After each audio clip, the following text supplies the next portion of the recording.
हमारे लिए एक सिद्धार्थ जी, राजनीतिक मुझे दल याद होने है के बाकी नाते राज्यों में बहुत जहां आपकी संतोष वाले हैं। सरकार होती है वहां पर भी अगर वोटिंग बढ़ती है तो आप उसे अपने ही फेवर में बताते हैं, और आज जब वोटिंग बढ़ी है तब भी से आप अपने ही फेवर में बता रहे हैं। यानी आपके राज्यों में जहां आपकी सरकार है वहां वोटिंग बढ़े तो प्रो इनकम्बेंसी, और अगर ममता के राज्य में बढ़े वोटिंग परसेंटेज तो एंटी इनकम्बेंसी। ये बड़ा खूब प्राची जी फॉर्मूला मैंने है तो आपका।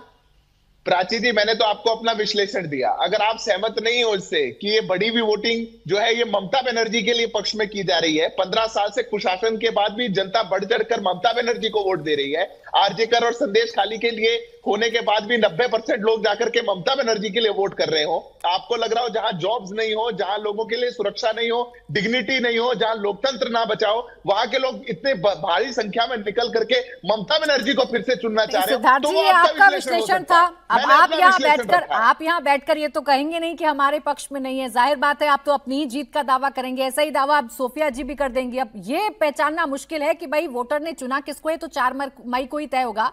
सोफिया जी, बीजेपी बड़ी गदगद है, चाहे प्रधानमंत्री हो, चाहे गृह मंत्री अमित शाह हो, चाहे बीजेपी के तमाम बड़े नेता हो, कह रहे हैं बंपर वोटिंग हुई है ममता के कुशासन के खिलाफ और इससे हमारी जीत सुनिश्चित है।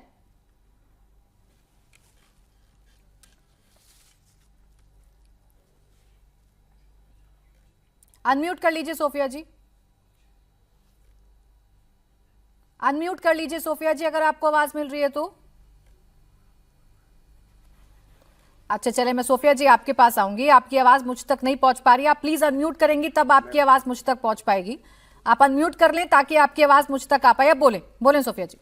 नमस्कार, आदाब। मैं कह रही हूँ कि पश्चिम बंगाल में इस बार फिर से महिलाओं ने, अगर पहले चरण में 2 करोड़, लगभग 2 करोड़ महिलाओं ने वोटिंग किया है, तो ये बात समझ में आ रहा है कि महिलाओं को जिस तरीके से ममता बनर्जी ने सशक्त किया है, लक्की भंडार के नाम पे या कन्याश्री के नाम पे या रूपोश्री के नाम पे, या सदन में सबसे ज्यादा प्रतिशत महिलाओं को देकर, तो ये अपने आप में समझ में आता है कि महिलाओं को ममता बनर्जी के उपक्ष अभी कम से कम इस 5 साल में कोई नहीं चाहिए, क्योंकि ममता बनर्जी ने जुमला में परिवर्तन नहीं किया है, जुमला में उन लोगों को सशक्त नहीं किया है जिस तरीके की वादे ये लोग कर रहे हैं।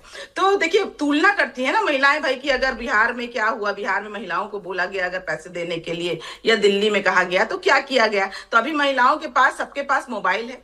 सारे लोग अभी देख पाते हैं कि अगर आप लोग कुछ यहाँ पर आके जुमला दे रहे हैं, वादा दे रहे हैं, तो उन लोगों को तुलना करने के लिए अभी अभी सबके पास मोबाइल है। अभी सब लोग समझ पाते हैं कि वाकई में क्या परिवर्तन ये लोग करना चाहते हैं पश्चिम बंगाल में, या फिर से वही घिसी पिटी धर्म की राजनीति लाना चाहते हैं। तो पश्चिम बंगाल में धर्म की राजनीति के आधार पर नहीं, बल्कि उन्नयन के आधार पर लोग ज्यादा तादाद में, ज्यादा भारी मात्रा में। एक और चीज मैं कहूंगी, ये जो इस बार जो परसेंटेज बढ़ा है, इसका एक और कारण है SIR करके जो जितने भी लोग यहाँ पर परेशान जरूर हुए, लेकिन एक SIR का एक मैं पॉजिटिव इंपैक्ट बताना चाहूंगी कि SIR में लोगों को एक, कह सकते हैं एक तरीके की जागरूकता, कह सकते हैं कि वोटिंग अधिकार को समझना चाहिए, हर लोगों को वोट करना चाहिए, घरों में नहीं बैठना चाहिए, क्योंकि आने वाले समय में कभी भी इनसे कागज मांगा जा सकता है, कभी भी प्रमाण किया जा सकता है कि आपने वोट किया नहीं किया, आप वोटर थे नहीं थे।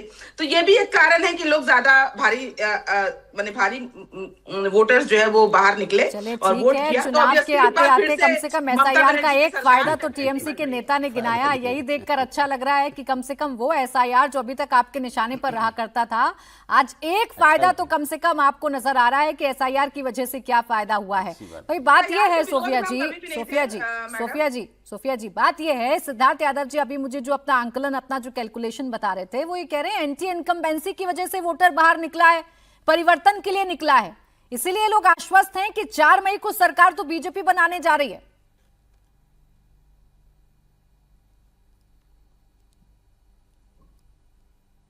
मुझसे सवाल है? जी जी, आप ही से है। हाँ जी, आप ही से सवाल है सोफिया जी। आपकी आवाज नहीं आ रही है। अच्छा चले ठीक, आपके पास मैं लौटूंगी। अब इसका अलग अलग आंकलन किया जा रहा है, लेकिन पश्चिम बंगाल का आज का ये जो चुनाव है, ये किस तरीके से संपन्न हुआ है फर्स्ट फेज का, ये मैं आपको बता देती हूँ। बंगाल चुनाव में किसी तरह की कोई गड़बड़ी ना हो, इसके लिए चुनाव आयोग ने 2.5 लाख सुरक्षा कर्मियों को इस बार तैनात किया था। अमित शाह ने अपने भाषण में कहा था कि चुनाव आयोग ने पुख्ता इंतजाम किए हैं, ऐसे में जो भी उत्पात करेगा उसे बंगाल की खाड़ी में फेंक दिया जाएगा।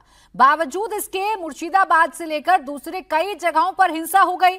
दक्षिण दिनाजपुर जिले के कुमारगंज में तो बीजेपी उम्मीदवार शुभेंदु सरकार पर भीड़ ने हमला कर दिया, जिस कारण उन्हें जान बचाने के लिए भागना पड़ा। पुलिस का एक जवान बीजेपी उम्मीदवार को बचाते हुए घटनास्थल से उन्हें लेकर भागता दिखा। बावजूद इसके पुलिस की मौजूदगी में ही कुछ लोग बीजेपी प्रत्याशी पर थप्पड़ और मुक्का चलाते नजर आए।